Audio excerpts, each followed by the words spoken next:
Olá, classe!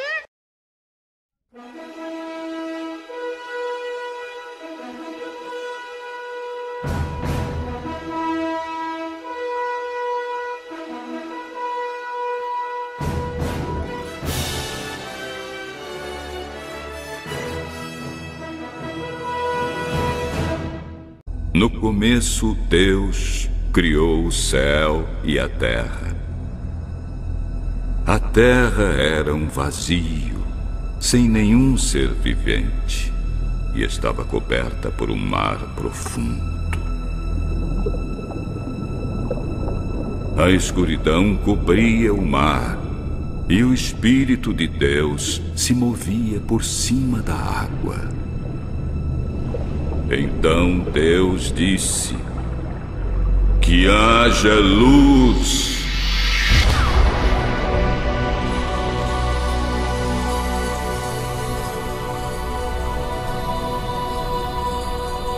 E a luz começou a existir. E essa luz, é claro que é Deus. Essa luz divina, é claro que é Jesus. Essa luz.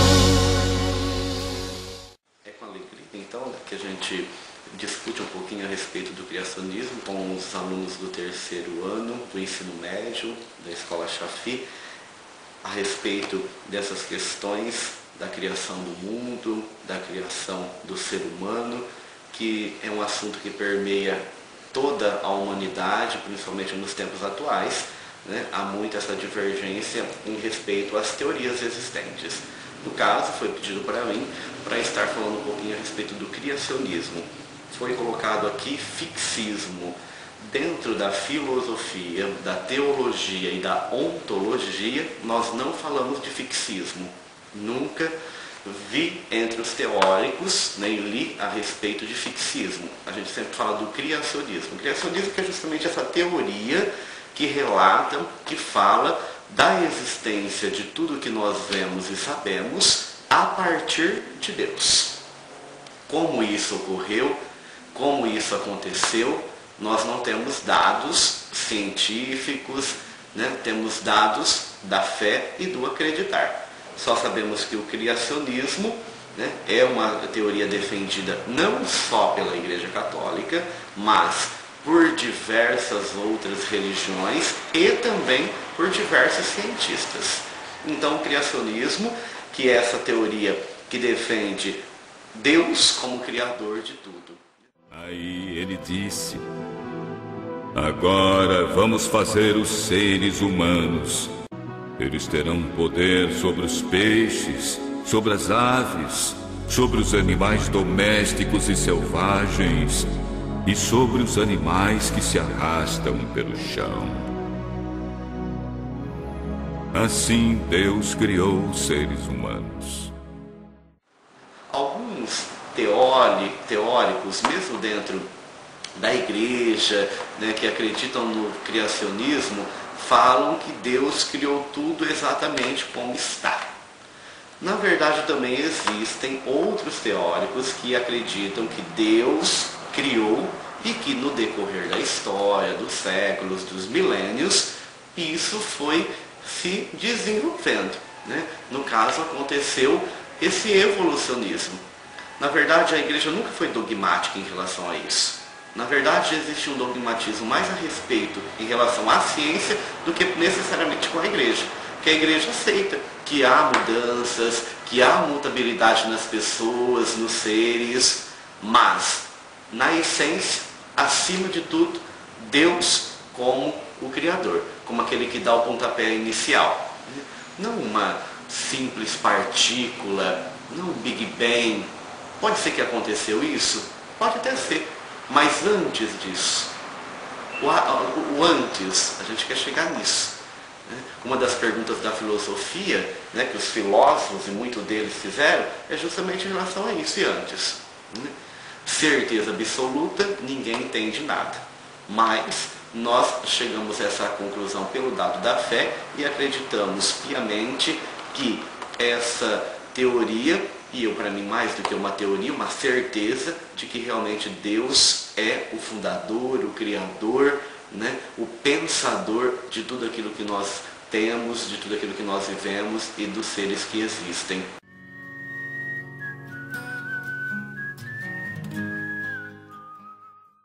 Segundo São Tomás de Aquino, existem 5 vias racionais para a existência de Deus e, respectivamente, para a criação do universo a partir do poder divino.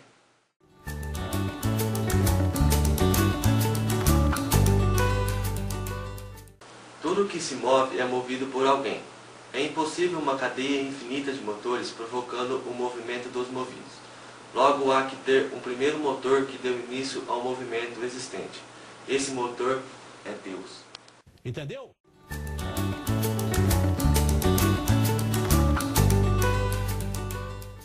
É necessário que haja uma causa primeira que por ninguém tenha sido causada, pois a todo efeito é atribuído uma causa. Do contrário, não haveria nenhum efeito, pois cada causa pediria uma outra numa sequência infinita, e não se chegaria ao efeito atual. Esta causa todos chamam Deus. Aí sim.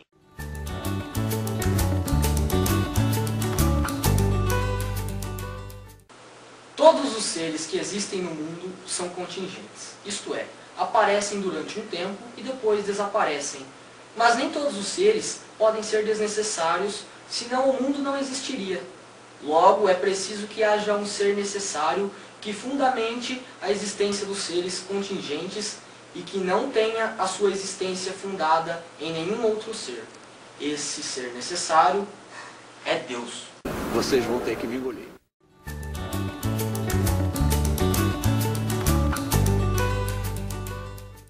Verifica-se que há graus de perfeição nos seres. Uns são mais perfeitos que os outros. O universo está ontologicamente hierarquizado. Seres racionais, corpóreos, animais, vegetais e inanimados. Qualquer graduação pressupõe um parâmetro máximo. Logo deve existir um ser que tenha este padrão máximo de perfeição, e que é a causa da perfeição dos demais seres. Esse ser de padrão máximo é Deus. Amém.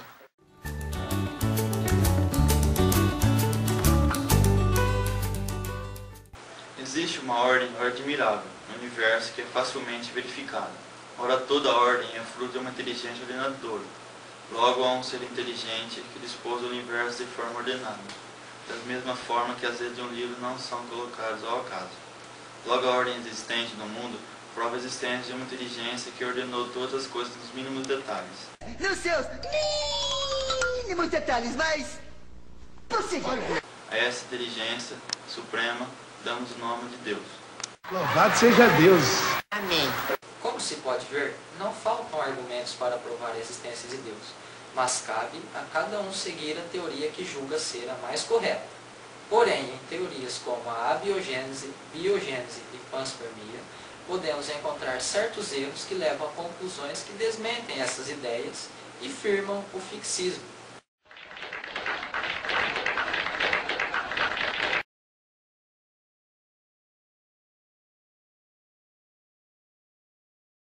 Quem criou o mundo? Foi Deus. Deus criou o mundo. E não foi fácil não, velho. Porque naquela época não tinha cimento, não tinha argamassa. Ele fez no braço mesmo, entendeu? Não tinha aquele caminhão giroflex. Então ele pegou a matéria, pegou a antimatéria, pegou os prótons, pegou os elanstrons, pegou ergastons. E juntou tudo. Aí, bom, dessa explosão, né? Criou os orvalhos. Aí criou os pássaros. Aí criou outros pássaros. E aí criou outros bichos com penas, índios, é isso. Deus viu que tudo o que havia feito era muito bom. E foi assim que o céu e a terra foram criados.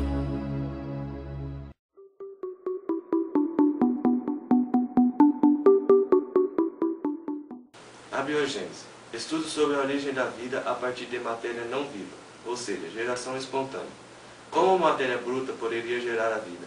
A biogênese deve ser necessariamente assumida a menos que se suponha que a vida tenha sempre existido.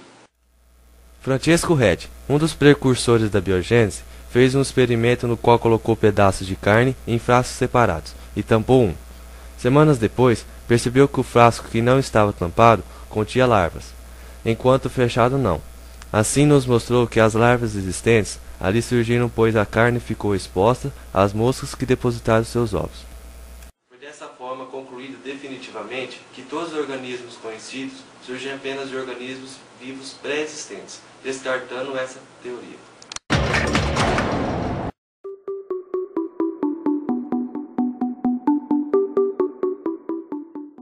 Biogênese é uma hipótese biológica segundo a qual a matéria viva procede sempre de matéria viva. Se todos os seres são provenientes de seus ancestrais, isso conduz logicamente à ideia de ancestralidade comum universal. Mas suscita a pergunta: como teria surgido o primeiro ser vivo? Boa pergunta, pois um dos precursores da biogênese, Francesco Redi, em meio às suas experiências, conclui a seguinte frase: embora me sinta feliz em ser corrigido por alguém mais sábio do que eu, caso faça afirmações errôneas, devo expressar minha convicção de que a Terra, depois de ter produzido as primeiras plantas e animais, por ordem do Supremo e Onipotente Criador, nunca mais produziu nenhum tipo de planta ou animal, quer perfeito ou imperfeito. Portanto, essa teoria pode ser descartada, porque para dar início ao ciclo da vida, é necessário que alguém com esse poder faça isso. Esse alguém só pode ser Deus. Louvado seja Deus. Amém.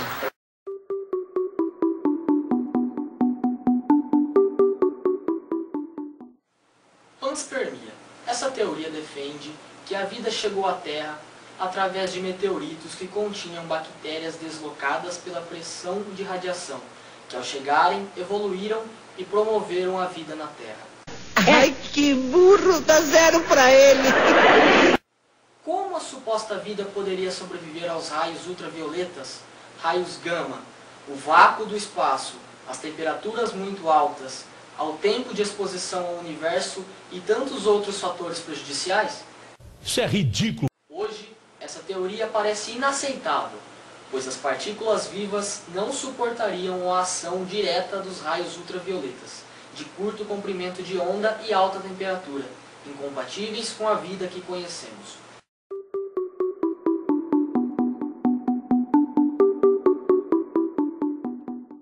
Simplesmente lastimável, inaceitável, insofismável.